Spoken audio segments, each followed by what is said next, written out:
নোয়াখালীতে দিন দিন বাড়ছে বহুতল ভবনের সংখ্যা। সরকারি কিছু ভবনে অগ্নি নির্বাপন ব্যবস্থা থাকলেও বেশিরভাগ বেসরকারি ভবনে তাও নেই। বিস্তারিত জানাতে নোয়াখালীর জেলা শহর মাইজদী থেকে যুক্ত হচ্ছেন প্রতিনিধি ফয়জুল ইসলাম জাহান।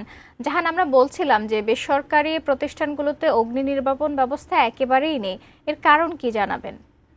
নোয়াখালী জেলার একটা প্রবাসী অধ্যুষিত এই জেলার যে বিভিন্ন শহরগুলোতে, বিশেষ করে নোয়াখালী জেলা শহর মাইজদী জেলার প্রধান বাণিজ্যিক কেন্দ্র সমনি, পাশাপাশি অনেকগুলোই পৌরসভার যে শহরগুলো, আর সেখানে এই প্রবাসী অধ্যুষিত এলাকা হওয়ার কারণে দিন দিনই বেসরকারি উদ্যোগে বিভিন্ন শপিং মল এবং মার্কেটের সংখ্যা বৃদ্ধি পাচ্ছে। যে এই ভবনগুলো হচ্ছে বহুতল ভবন।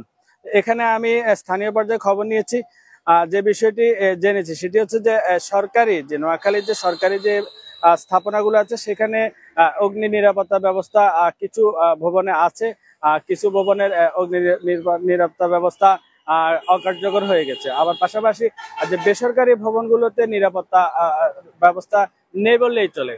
তো এখানে আমি জেলা যে মাইজদী শহরের fire service station officer Mohammad Shamsul আলমের সাথে কথা বলেছি।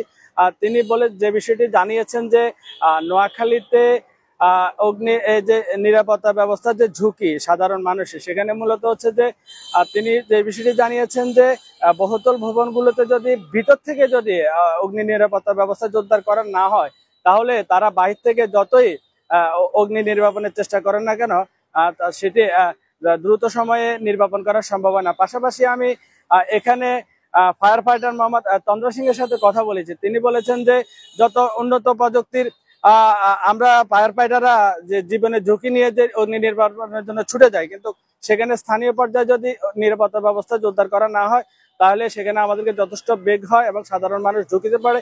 এ হচ্ছে নোয়াখালী থেকে অগ্নি নিরাপত্তা ব্যবস্থা নিয়ে আমার কাছে সর্বশেষ।